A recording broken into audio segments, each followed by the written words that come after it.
क्या आपने कभी सोचा है कि हमारे आधुनिक मनुष्य यहाँ तक पहुँचे कैसे? हमारी यात्रा सिर्फ एक हजारों सालों की नहीं, बल्कि करोड़ों साल पुरानी कहानी है। यह कहानी है पृथ्वी के जन्म से लेकर जीवन की उत्पत्ति तक और फिर मनुष्य के विकास की। आइए चलते हैं उस समय की अनोखी यात्रा पर, जहाँ हम जानेंगे कैसे पृथ्वी बनी, कैसे जीवन शुरू हुआ और आखिरकार कैसे मनुष्य इस धरती पर सबसे बुद्धिमान प्राणी बना। करोड़ों साल पहले आज की नीली खूबसूरत पृथ्वी वैसा नहीं था। उस समय ब्रह्मांड की विशालता में गैस और धूल का एक बवंडर घूम रहा था। इस बवंडर से धीरे धीरे सूर्य और उनके चारों ओर ग्रह बनने लगे। इन्हीं ग्रह में से एक था हमारा ग्रह पृथ्वी। लगभग 4.5 अरब साल पहले पृथ्वी का जन्म हुआ था। शुरुआत में यह एक आग का गोला थी, चारों ओर पिघलते हुए लावा, ज्वालामुखी और गर्म गैस। ना कहीं पेड़ पौधे थे, ना पानी, ना ही जीवन, सिर्फ एक उग्र और खतरनाक जगह। धीरे धीरे करोड़ों साल तक ठंडा होने की प्रक्रिया चली। पृथ्वी की सतह पर मोटी परत जमी, जिसे हम भूपटल क्रस्ट कहते हैं। वायुमंडल बना, पहले जहरीली गैसों से भरा, लेकिन समय के साथ परिस्थितियां बदली। फिर हुआ सबसे बड़ा चमत्कार, आकाश से गिरती बर्फीली उड़काएं और धरती के भीतर से निकला भाप, जिससे मिलकर बने विशाल महासागर। और यही महासागर जीवन की गोद साबित हुई। सोचिए, अगर वह गैस और धुआं का गुब्बारा न होता, अगर पृथ्वी पिघले हुए लावे से न गुजरती, शायद यह ग्रह कभी जीवन को जन्म ही नहीं देती। यही थी हमारी कहानी की शुरुआत, पृथ्वी का निर्माण। यह एक जलते गर्म गोले से जीवन की जननी बनने तक का सफर। धरती पर अब पानी था, वातावरण था, लेकिन जीवन अभी भी अनुपस्थित था। फिर लगभग 3.8 अरब साल पहले महासागरों की गहराई में एक चमत्कार हुआ। पानी, खनिज और ऊर्जा का रहस्यमय संगीत से बने सबसे पहले एक कोशिकीय जीव।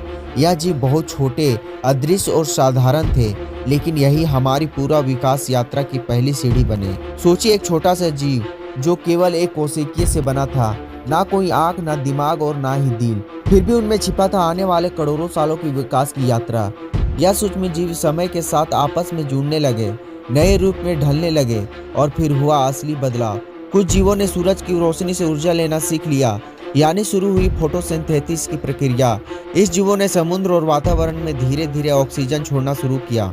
शुरुआत में यह एक बदलाव बहुत छोटा था, लेकिन लाखों साल तक यही ऑक्सीजन इकट्ठा होती रही और इसने पृथ्वी का चेहरा हमेशा के लिए बदल दिया। कल्पना कीजिए, अगर यह छोटे छोटे जीव न होते तो शायद आज ना पेड़ होता, ना जानवर और ना ही हम। यही सूक्ष्म जीव हमारे अस्तित्व की सबसे पहली कहानी है। जीवन की शुरुआत समुद्र से हुई थी। लाखों करोड़ों साल तक धरती के नीली सागर के जीवों का घर थे। यहाँ मछलियाँ तैरती थी, शंख और अन्य समुद्री जीव चट्टानों से चिपके रहते थे और हरे भरे समुद्र पौधे पूरे महासागर को जीवन से भर रहे थे। लेकिन विकास, एवोल्यूशन की यात्रा कभी ठहरती नहीं। लगभग 40 करोड़ साल पहले कुछ साहसी जीवों ने एक नया कदम उठाया।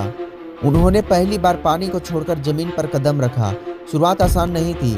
हवा में सांस लेना, सूखी जमीन पर चलना और बदलते मौसम से जूझना इन जीवों के लिए नई चुनौती थी।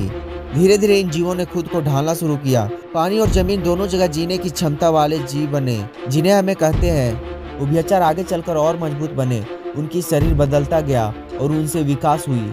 सरीसृप और रेप्टाइल्स जो लंबे समय तक पृथ्वी पर राज करने वाला जीव बने। यही वह पल था जब जीवन ने समुद्र से निकलकर धरती को भी अपना घर बना लिया और इस बदलाव ने आगे आने वाले समय और भी जटिल जीवन को अंत तक मनुष्य की यात्रा को संभव बना दिया। वीडियो पसंद आई तो लाइक, सब्सक्राइब, शेयर जरूर करें और कमेंट बॉक्स में प्यारा सा कमेंट जरूर करें। फिर मिलते हैं एक नए वीडियो के साथ, तब तक के लिए बाय बाय।